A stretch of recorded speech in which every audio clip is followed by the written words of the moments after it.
Keindahan alam Sumatera Barat adalah salah satu karunia Sang Ilahi yang patut disyukuri dan dijaga sepenuh hati oleh setiap insan sebagai khalifah di muka bumi. Selain keindahan alam yang ada di Sumatera Barat, Ranah Minang kaya akan ulama sebagai salah satu warasatul anbiya atau penerus para nabi yang senantiasa menyerukan amar ma'ruf nahi mungkar kepada masyarakat sebagai rasa cinta akan dakwah Islam.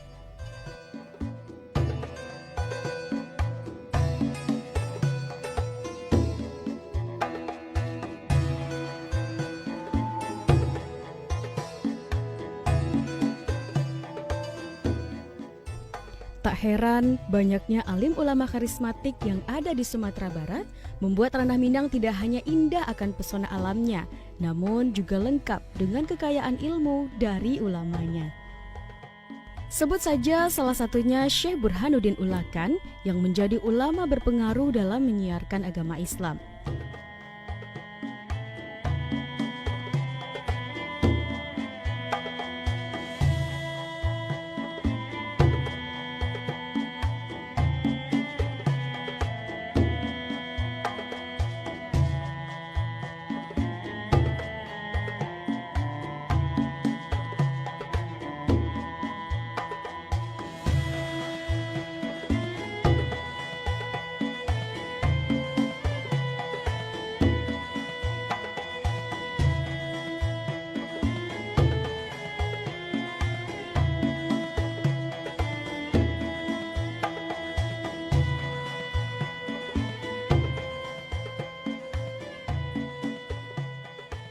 Di lokasi yang indah inilah, Syekh Burhanuddin tercatat sebagai ulama generasi awal dalam menyebarkan Islam di Minangkabau.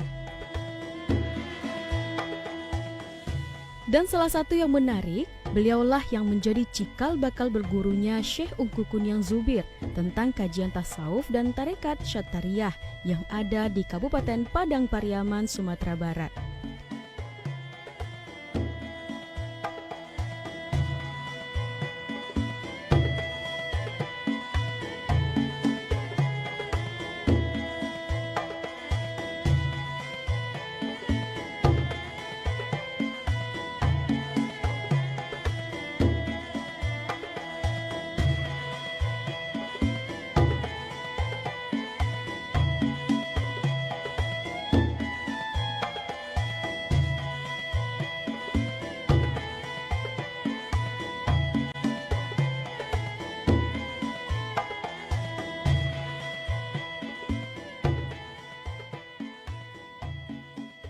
Daerah Kabupaten Padang Pariaman menjadi salah satu lokasi sentral dalam perkembangan kajian tarekat ini.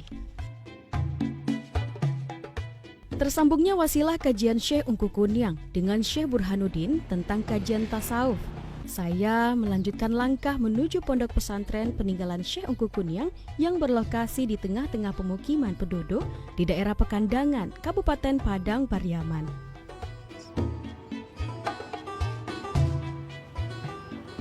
Assalamualaikum warahmatullahi wabarakatuh. I'mal lidunyaka ka'annaka ta'isyu abada, wa'mal li akhiratika ka'annaka tamutu ghada. Beramalah kamu untuk dunia seolah-olah kamu hidup selamanya, dan beramalah kamu untuk akhirat seolah kamu wafat besok pagi. Pemirsa, inilah hadis Rasulullah SAW yang hendaknya jadi pedoman bagi setiap manusia, agar senantiasa balance dalam menjalankan kehidupan dunia dan akhiratnya. Hal ini sudah dicontohkan oleh Syekh Tuanku Kunyang, seorang tokoh ulama yang karismatik yang ada di Kabupaten Padang Pariaman. Siapa sih sebenarnya Syekh Tuanku Kunyang? Inilah yang akan kami suguhkan. Tetap saksikan Jejak Islam dari TVRI Sumatera Barat.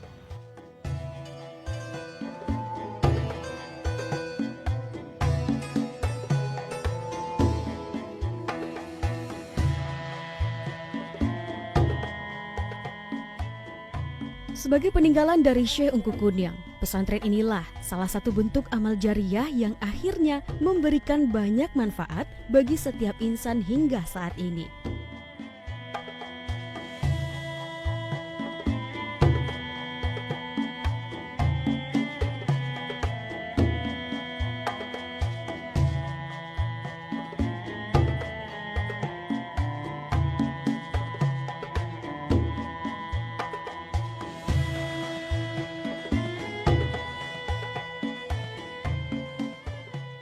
Lihat saja, asrinya lokasi pesantren yang dibuat menyatu dengan alam. Para santri tinggal di kawasan pesantren dengan membuat pondok-pondok kecil untuk mereka huni.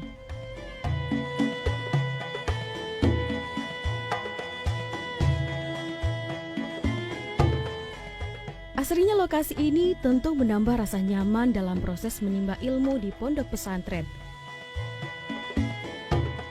Lihat saja bagaimana mereka sangat khusyuk mengulang kajian ilmu yang dipelajari sembari menikmati alam yang sangat damai dan asri.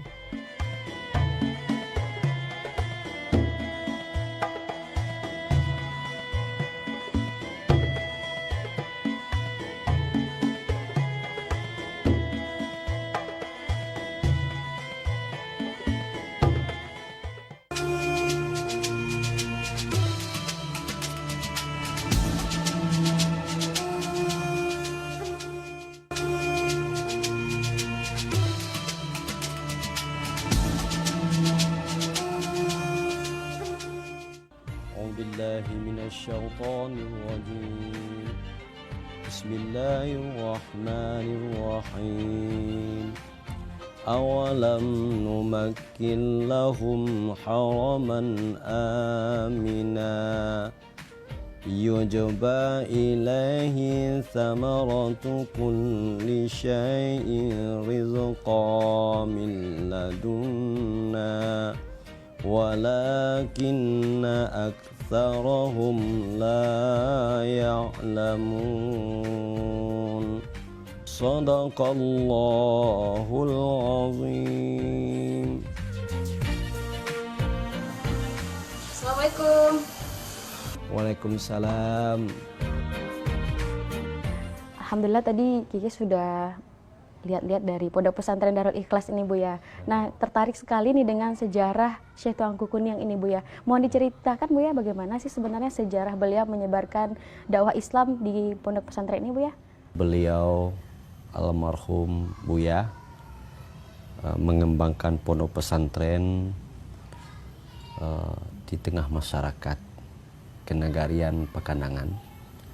Tujuan beliau adalah untuk mensyiarkan Islam, mengajak manusia kepada jalan Allah dengan cara berdakwah dan cara mendidik ilmu kitab kuning. Beliau mendirikan surau ini atas amanah daripada guru beliau. Yang pertama daripada guru beliau yang di Tapakis, Syekh Haji Musa Tapakis. Yang kedua daripada guru beliau, Syekh Buya Mata Air. Perintah guru membangun sebuah surau untuk pendidikan, dan memang Buya dilatih oleh guru beliau untuk mandiri, bisa membangun sendiri tanpa ada upah atau menggaji orang untuk mengerjakan, tapi beliau langsung turun tangan mengerjakan pondok pesantren atau surau ini bersama dengan masyarakat dan anak-anak beliau dari golongan santri. Kalau tidak salah beliau juga ahli di bidang tasawuf ya Bu ya? Memang betul, beliau merupakan salah seorang ulama tasawuf yang bertorikat Satariyah dari guru beliau yang bernama Syekh Abuya Mata Air di Pakandangan juga. Jadi dari ilmu torikat itulah beliau banyak riyadhah dengan zikir di malam hari serta mendirikan sholat malam. Insya Allah beliau rutin melakukan itu demi ketenangan, demi kedekatan seorang hamba kepada Allah. Nah Bu ya, kalau melihat dari peninggalan beliau, surau ini banyak sekali maknanya ya Bu ya. Apalagi juga ada pakaian-pakaian beliau. Kalau tidak salah, apakah memang beliau sendiri yang membuatnya itu Bu ya? Beliau punya keinginan yang kuat untuk mendapatkan sesuatu atau keahlian, bukan hanya di bidang ilmu agama, tapi juga dalam keterampilan.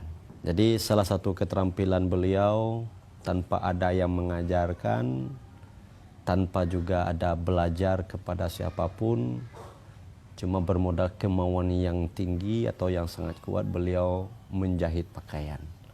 Terutama untuk diri beliau sendiri, pakaian atau peci yang sebagaimana yang saya pakai ini. Nah, beliau mempunyai beberapa peninggalan. Pertama mungkin tongkat, ada ikat pinggang yang lain, ada karangan-karangan kitab beliau. Dalam kamar itu beliau memang suka menulis, suka mentelaah sesuatu yang menjadi sumber ilmu bagi beliau yang bisa dimanfaatkan oleh masyarakat di kemudian hari. Dan beliau diperintahkan oleh guru untuk mengarang sebuah kitab masalah amal-amal syatariyah. Salah satu karangan beliau tentang kitab amaliyah syatari, tarikat syatari, bernama Sifaul Qulub. Yang kedua, ada beliau juga mengarang, tapi sayang Allah menyebut beliau dalam mengarang itu cuma nama kitab itu telah dikasih nama dengan nama Dalil Tarikat Satariyah Al-Mu'tabarah. Jadi inilah kitab karangan beliau, ada 2 buah. Yang pertama Sifaul Qulub, yang kedua Dalil Tarikat Satariyah Al-Mu'tabarah. Kalau untuk jumlah santri di sini ada berapa orang nih Ibu ya selama pondok pesantren ini sudah berdiri? Jadi kalau jumlah santri semenjak pesantren ini berdiri di bawah pimpinan almarhum Buya itu sudah ribuan. Nah, cuma yang ada sekarang lebih kurang 200 orang dari berbagai macam daerah. Salah satu dakwah yang sangat menarik yang juga direalisasikan yaitu melalui karya ukiran lafaz-lafaz Al-Quran dalam bentuk khat atau kaligrafi.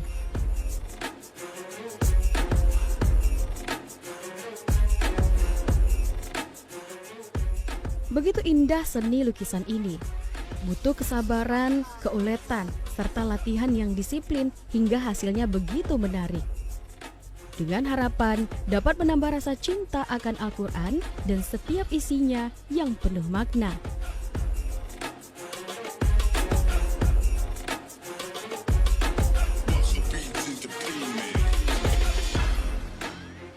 Butuh kegigihan dan kesabaran hingga mampu menghasilkan karya yang begitu indah dan menarik ini.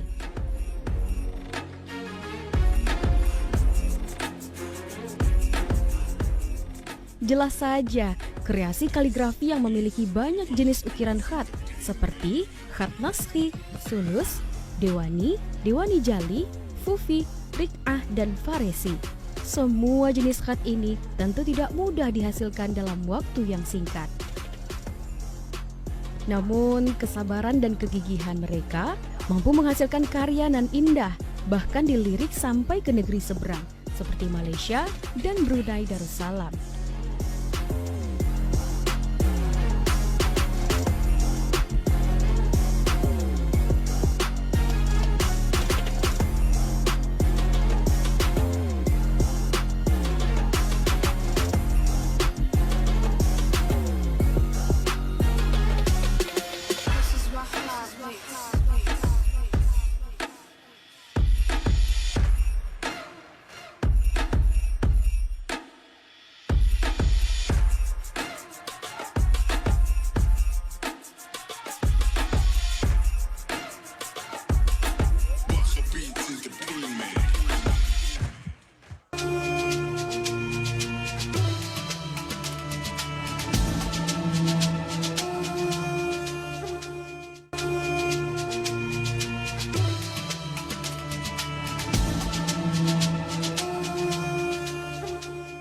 Baiklah, pada pagi hari ini kita akan mempelajari kitab tafsir Jalalain yang mana muallifnya atau pengarangnya Jalaluddin Muhammad bin Ahmad Al-Mahalli dan Abdurrahman bin Abi Bakar As-Suyuti wa nafa'ana Allahu bi ulumihima amin. Suratul Baqarah madaniyatun mi'atani wa sittun aw sab'un wa thamanuna ayah. A'udzu billahi minasy syaithanir rajim. Bismillahirrahmanirrahim. Alif Lam Mim. Dzalikal kitabu la raiba fihi hudan lil muttaqin. Shadaqallahul azim. Pemirsa yang dirahmati Allah, membaca kitab kuning merupakan ilmu yang diajarkan oleh Syekh Tuanku Kuning kepada para santri yang ada di pondok pesantren ini. Dengan keahlian membaca kitab kuning, para santri bisa membaca kitab hadis, fikih, tafsir, dan lainnya. Seperti kegiatan yang dilaksanakan oleh para santri di surau pondok pesantren Darul Ikhlas pada saat ini. Ayat ini menjelaskan kepada kita bahwasanya Al-Quranul Karim yang kita pelajari ini adalah tidak ada keraguan sedikit pun di dalamnya. Menjadi hudan, petunjuk lil muttaqina bagi orang-orang yang bertakwa. Selaku hamba Allah yang beriman, tidak ada keraguan sedikit pun bagi kita bahwa kita mengimani, meyakini Al-Quran ini 100% dari sisi Allah Subhanahu wa Ta'ala. Wa sadaqa rasulun nabiyul karim. Hati saya semakin teduh dengan kesederhanaan dan rasa nyaman yang ada. Apalagi mendengar lantunan kalimat-kalimat penuh ilmu yang keluar dari lisan santri saat membaca kitab kuning yang diajarkan langsung oleh seorang tuanku yang lebih dikenal sebagai seorang ustadz. Ya, tuanku menjadi gelar tersendiri bagi santri yang telah mampu menyelesaikan pendidikan di pondok pesantren maksimal 10 tahun dan telah mampu mengaplikasikan ilmu di tengah masyarakat. Masya Allah.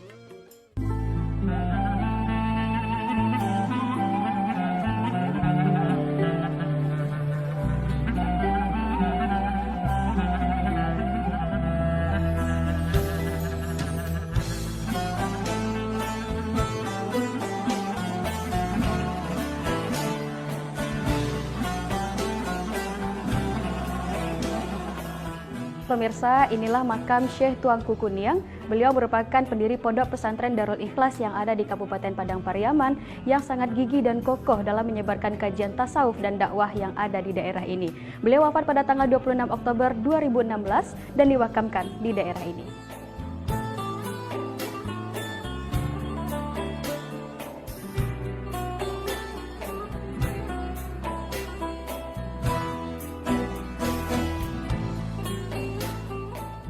Rasa haru sungguh menghampiri saya saat masuk ke dalam makam Syekh Ungku Kuning.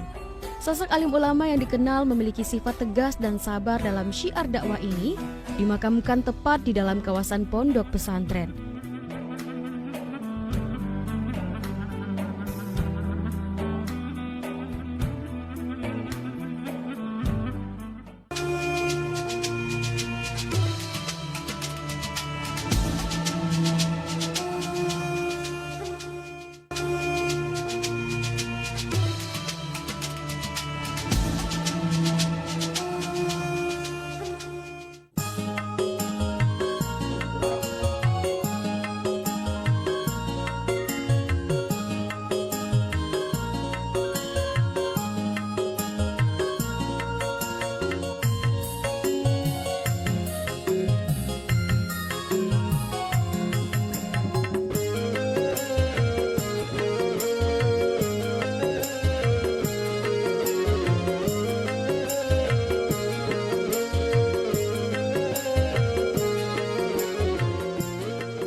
Orang pintar mengatakan dengan ilmu hidup kita akan mudah, dengan kuat iman hidup kita akan terarah, dengan kita punya... Selain menjadi pusat perkembangan ilmu pengetahuan, tempat ini juga menjadi pusat penyebaran kajian Islam melalui dakwah. Kegiatan menyeru umat ke jalan Allah ini senantiasa dilestarikan oleh para santri, bahkan kepada masyarakat umum, 1 kali seminggu. Begitulah yang sejak dulu dijalankan oleh Syekh Ungku Kuniang. Beliau menjadi pelopor tegas dalam syiar dakwah, menyuarakan kajian di mimbar, dan kompak memboikot segala ideologi yang berlawanan dengan norma-norma agama dan tak sejalan dengan prinsip Islam. Syekh Ungku Kuniang juga mewarisi ilmunya kepada para santri dengan prinsip didaktik yang difahami sebagai metode pembelajaran dengan gaya pendidikan yang konsisten dan terhubung dengan pikiran peserta didik.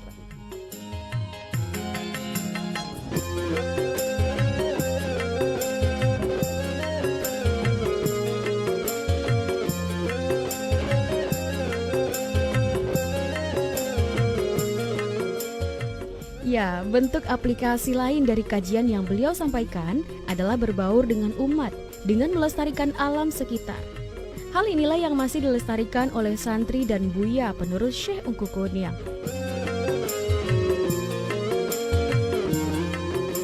Assalamualaikum Tuanku. Waalaikumsalam warahmatullahi wabarakatuh. Ini lagi ngapain Tuanku? Alhamdulillah ini lagi mengajarkan anak santri untuk membudidayakan pertanian. Ini tanaman apa ya Tuanku? Ini namanya tanaman porang. Ini kegunaannya umbinya untuk ketahanan pangan, ganti daripada nasi kalau di Eropa, dan kalau di Jepang itu untuk ramen. Berarti santri di sini tidak hanya menjalankan ilmu-ilmu dakwah saja ya Tuanku ya, tapi juga berkebun seperti ini. Alhamdulillah kami diajarkan santri ini mandiri dari Syekh Abuya Ungku Kuniang Jubir, mulai dari pertanian, perikanan, dan pertukangan. Karena beliau pun dulu itu bertani. Baik Tuanku, terima kasih informasinya Tuanku. Sama-sama. Silakan dilanjutkan aktivitasnya kembali. Pemirsa yang rahimakumullah, Syekh Ungku Kuniang tidak hanya menjalankan dakwah di lisan, namun juga berbaur bersama masyarakat dengan bercocok tanam seperti ini sebagai bentuk aplikatif dari kajian yang beliau sampaikan. Demikianlah profil dari Syekh Ungku Kuniang yang kami suguhkan kepada pemirsa. Tetap saksikan Jejak Islam kembali dari TVRI Sumatera Barat. Assalamualaikum warahmatullahi wabarakatuh.